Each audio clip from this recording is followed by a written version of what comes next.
창풀 멤버십 회원이 되어주세요. 창풀 멤버십을 가입해주시면 실제 창업에 유익한 100여 개 이상의 비공개 영상과 실제 예비 창업자와의 상담을 통한 지극히 현실적인 질문 그리고 저의 답변들을 보실 수 있습니다. 창풀 멤버십 혜택 링크 클릭해서 확인해주시고 창풀 구독자분들의 회원가입은 양질의 창풀 컨텐츠를 만드는 데 큰 도움이 됩니다. 네, 안녕하세요. 창풀직입니다. 오늘은 초보 창업자분들하고 자영업자분들에게 좀 도움이 될 만한 인터뷰 내용을 좀 준비를 했는데요. 우리가 살면서 창업을 하고 창업을 처음 했을 때 특히 신경 써야 될 게 많지만 생각보다 많은 분들이 좀 간과하고 계신 부분들이 있습니다. 그게 바로 세무 쪽입니다. 특히 요즘 저 어려운 시기에는 앞으로 벌었다고 해도 뒤로 까지는 경우들도 많고 어떻게 하면 조금씩 아낄 수 있는 것들은 좀 아낄 수 있는 쉬운 방법들이 있는데 그런 것들을 몰라서 넘어가는 경우들이 많아서 귀한 손님 모시고 이런저런 자영업자분들을 대신해서 제가 좀 질문을 좀 남겨보도록 하겠습니다. 네, 오늘 모신 손님은 세무회계 한백의 대표 세무사이신 김현우 세무사님 모시고 자영업자분들을 대신해서 이런저런 얘기를 나눠보도록 하겠습니다. 안녕하세요. 안녕하세요. 네, 인사 한번 간단하게 부탁드리겠습니다. 예, 저는 세무회계 한백을 운영 중인 대표 세무사 김현우라고 합니다. 그리고 저희 사무실은 설릉역에 위치하고 있습니다.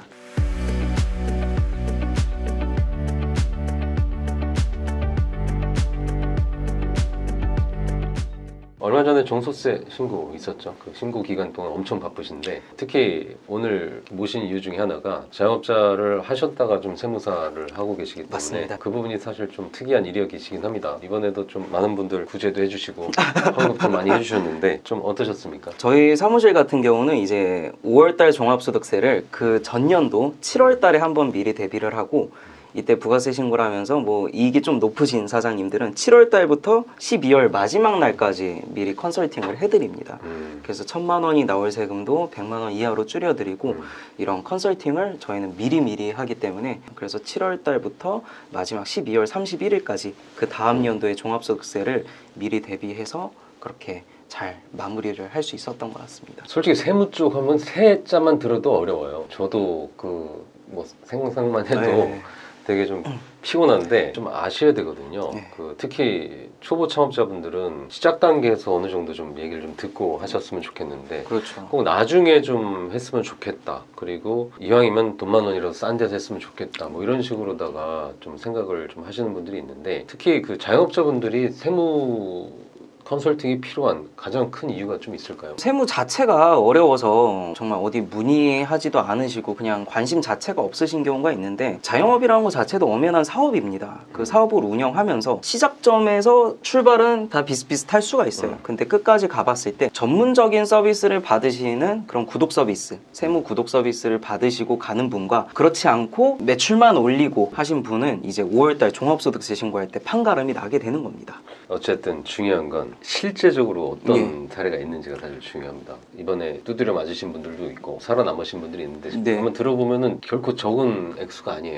일반적으로 좀 실수를 하고 간과해서 넘어가는 사례가 어떤 게 있고 그렇게 해서 구제를 됐을 때는 금액이 어느 정도 되는 겁니까? 금액이 같은 매출액이라고 했을 때 100만 원 내시는 사장님이 있었고 그리고 500만 원 내시는 사장님이 있었습니다. 세금 자체를. 근데 100만 원과 500만 원, 400만 원 차이인데 1년 동안 세무 기장을 맡겼으면은 그 기장료가 400만 원까지는 되지는 않겠죠. 이런 걸 따져봤을 때 결국에 맡기시는 게 나중에 세금까지 생각한다면은 아끼시는 방향이라고 보시면 됩니다. 특히 지금 영상을 보시는 분들 중에는 외식업 쪽이 많으세요. 그러면은 내가 사오는 게 있고 내가 파는 게 있고 그 사이에 대한 뭐 부가세라든지 팔아서 돈 벌었으니까 돈 내라. 세금은 당연히 내야 되는 건데 생각보다 음식업 쪽이 제 생각에는 세무 쪽으로다가 많이 구멍이거든요. 그래서 그런 거 잘 관리 못해서 특히 초보 창업자분들은 말도 안 되는 금액을 내고 있는데 왜 음식업 쪽에서는 또 세무 쪽이 좀 중요한 건지 그런 게 좀 있을까요? 음식 하시고 하다 보면 많이 피곤하고 그 다음에 신경도 안 쓰시는 경우가 있는데 요즘 코로나 때문에 배달 매출이 굉장히 화랑이었죠. 음식점 자체가 뭐 근로소득자랑 똑같아요. 다 유리지갑이에요. 다 카드 결제하고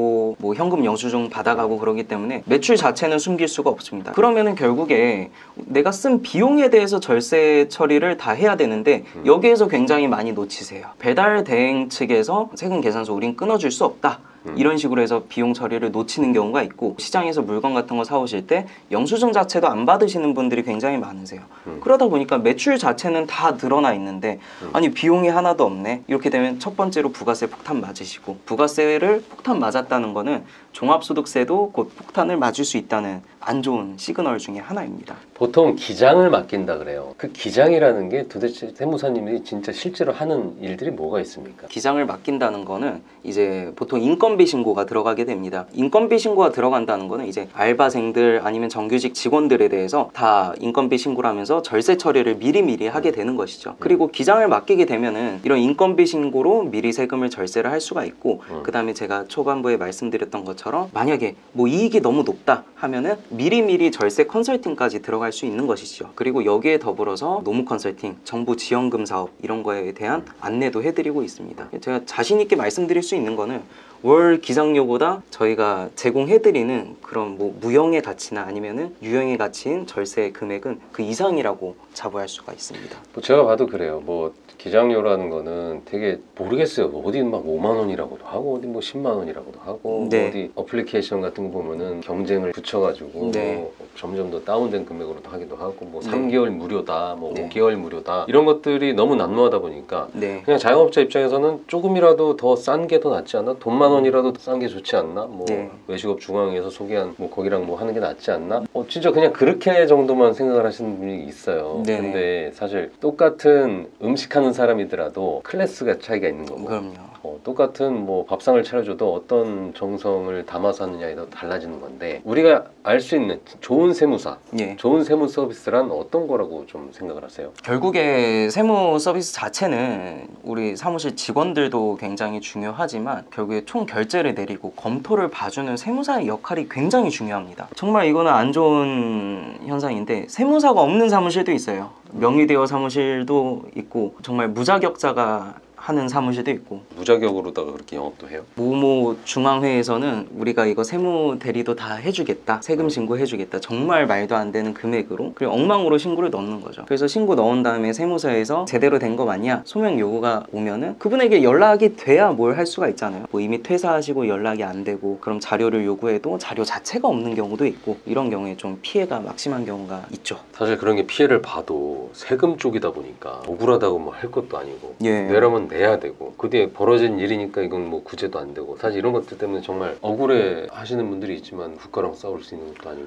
개탄스럽죠. 월 몇만 원 더 아끼시려다가 몇십 몇백을 더 내는 경우는 저는 너무 많이 봐서 맡기실 거면 제대로 맡기시고 그게 아니라면은 그냥 아예 안 맡기시는 게 더 나은 경우를 정말 많이 봤습니다. 특히 요즘은 돈을 벌려면은 뭐 배달 매출이랑 매출이 엄청 높잖아요. 아 그럼요. 장사 좀 되는 데들 매출을 많이 내야지 수익을 가져갈 수 있는 구조. 예전보다는 마진이 많이 없어지는 상황이라서 뭐 그런 것도 있지만 근데 그렇다 보니까 결국에는 매출이 높아졌는데 특히 음식 같은 경우는 뭐 예. 무자료로다가 뭐 주고받고 배달 쪽도 막 이런 것들 때문에 많이 뒤로 까지는 네. 이런 경우들이 있어요. 네 그럼 그런 분들한테 좀 얘기를 좀 해주신다면은 예. 처음에 그런 음식업이라든지 배달업 하려면은 이 정도는 좀 체크하고 해야 된다. 좀 이런 기준이 좀 있을까요? 직접 체크를 하신다면은 홈택스 로그인만 하셔도 상대방이 세금 계산서를 끊어줬는지 안 끊어줬는지 알 수가 있거든요. 거래 상대방 분들 중에 나쁘신 분들은 부가세까지 다 받아가시고서는 세금 계산서를 안 끊어줘요. 근데 사장님 또 바쁘시다 보니까 몰라서 놓치고 근데 만약에 뭐 이거에 대해서 기장을 맡겼다 하면은 부가세 하나만 건져도 몇십 몇백인데 좀 이런 경우가 있죠. 근데 조금 더 관심을 가지신다 하면은 꼭 홈택스 들어가셔서 세금 계산서를 어떤 걸 받았는지 좀 체크가 필요합니다. 미리 낸 거 세금을 환급 받는 것도 있잖아요. 그런 것들도 진짜 다른 분들 지나고 나서 점검해도 다시 환급받는 게 생길 수도 있습니까? 그럼요. 5년 전 데이터까지 다 살펴본 다음에 5년치는 다 받을 수가 있어요. 그래서 지금 종합소득세 끝난 다음에 저희 사무실에 오셔가지고 이제 이렇게 상담을 받아보시면은 일단 제가 전산 데이터는 기본적으로 5년치는 다 살펴봅니다. 아 이거 챙겼으면 세금 덜 냈을 텐데 하는 경우가 무조건 하나씩은 있어요. 근데 이런 과정 자체가 귀찮고 번거롭고 하다 보니까 뭐 월 기장료가 굉장히 저렴한 곳들은 그냥 이런 거를 안 챙기는 거죠. 실제로 지금 김현우 세무사님 통해서 환급을 받는 걸 제가 몇 번 봤는데 다 처음에는 긴가민가 해서 맡겼는데 생각보다 많은 네. 금액이 환급되는 거 보고서 나도 모르게 낸 세금들을 한번 좀 이번 참에 점검한다는 셈 치고 한번 좀 조사를 좀 해봐도 좀 좋겠다 네. 이런 생각도 많이 들더라고요. 한 일화가 하나 있는데 이제 전남 광주에 음식점을 3개 하시던 분이었거든요. 선술집도 운영하시고 뭐 일반 백반집도 운영하시던 분이었는데 안 믿으시는 거예요. 어떻게 된 걸 돌려봤냐 하시면서 안 믿으셔가지고 그러면은 제가 그걸 다 보여드릴 테니까 한 번만 믿고 맡기셔라. 제가 설득을 했어요. 너무 안타까워서 설득하고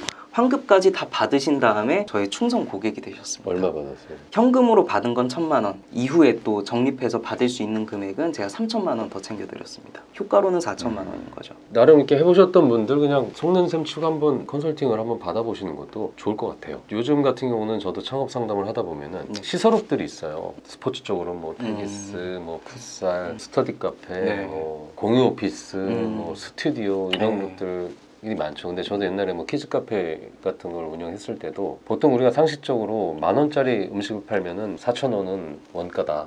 우리가 뭐 쌀 사고 뭐 배추 사고 뭐 이렇게 해서 네. 한 자료가 있는데 이런 업종들은 뭐가 없잖아요. 이게 입장료 받고 공간 대여료 받고 이러다 보니까 없다 보니까 네. 처음에는 이거 뭐 원가도 없이 이게 수익이 돼서 좋았다 이랬는데 뒤에 부가세 맞고 이런 거 보면은 네. 엄청나게 맞게 된단 말이죠. 그런 분들이 좀 할 수 있는 절세 방법이 있을까요? 이런 분들에게는 제가 말씀드린 게 있어요. 사장님, 티끌 모아 태산 작전을 써야 된다. 노력과 관심이 많이 필요해요. 이건 무엇이냐? 가장 첫 번째로 사업과 관련된 핸드폰 통신 요금부터 부가세 환급 받으시고 통신비로 해서 소득세 때도 절세 처리하셔야 되고 이런 게 있고 그리고 뭐 쓰는 게 없다고는 하시지만 공간 대여업이나 이런 사업을 하시는 분들이 그래도 사업과 관련된 카드는 분명 꽤 쓰실 거예요. 그렇죠. 1년 동안 모아보면. 그럼 그 부분, 카드 쓰신 내역에 대해서도 부가세 환급 받을 건 받고 소득세 절세 처리할 건 하고 이렇게 해야 됩니다. 그리고 한 발 더 나아가면은 그 공간 대여업을 하기 위해서는 어쨌든 출퇴근을 하셔야 될 거 아니에요. 이거에 대해서 교통비도 처리가 가능한 것이고 아니면 뭐 자차로 운전을 하신다 하면 그 차량에 대한 비용까지도 챙길 수 있는 거는 다 챙겨야 됩니다. 부지런하긴 해야겠네요. 그래서 소통도 중요하고 이걸 하기 위한 사장님의 관심도 필요한 것이죠. 사장님도 관심이 많고 세무사도 관심이 많고 서로 좀 합이 맞으면은 이런 사업에 대해서도 충분히 절세를 많이 할 수 있습니다. 예전과 좀 다르게 지금 소상공인 본인 스스로 나는 뭐 사업을 크게 하지도 않는데 무슨 네. 세금이야 이런 분들이 좀 되는데 이젠 그런 생각을 하실 게 아니라 진짜 알아야지 지킬 수가 있고 알아야지 미래에 나갈 내 재산을 지켜낼 수가 있는 상황이 됐습니다. 특히 요즘처럼 너무 어렵고 이런 시기에 내가 신경 써줄 거를 누군가가 대신해서 신경을 써준다고 한다면 좋은 거잖아요. 근데 이런 게 있어요. 우리 자영업자분들이 우리 집 설거지만 하는 아줌마 시급 주는 건 아까워하지 않는데 컨설팅 받는데 드는 비용은 엄청 아까워요. 돈만 원이라도 싸게 해주는데 기어이 가서 했는데 나도 한다고 하는데 실제로 서비스 받는 건 없어. 그냥 거기 세무사 사무실 거기 여직원하고 얘기하고 끝나는 경우들이 많다 보니까 저는 그렇게 생각을 하는 거죠. 이왕 어차피 사업을 할 거면 앞으로도 계속 사업을 할 거라면은 세무 한 회사 정도는 우리가 좀 연결을 짓고서 다양하게 질문도 하면서 미래에 맞을 수 있는 그런 리스크를 좀 줄이는 작업도 좀 필요하다 여겨져서 오늘 김현도 세무사님 모시고 좀 이야기를 좀 나눴습니다. 영상으로는 많은 얘기를 할 건 없어요. 카페에 오시면 저희 김현도 세무사님 게시판도 있고 그냥 일반 자유 게시판에도 궁금한 거 물어보실 수 있고요. 세무에게 한백 회사 이름 기억하셨다가 개인적으로도 연락하셔서 창풀 TV 보고서 상담 좀 받으려고 한다 이러면 또 친절하게 말씀 주실 거고 또 전화가 부담스러우시면 카페에다 뭐 질문 남기십시오. 대응을 좀 해주실 거니까 많은 관심 부탁드리겠습니다. 그리고 카페에서도 자주 좀 활동 좀 해주시고요. 예. 세무 쪽 쉽게 좀 많은 예. 칼럼들 좀 남기셔가지고 앞으로 계속 소통하셨으면 좋겠습니다. 알겠습니다. 이상 창풀직이었습니다.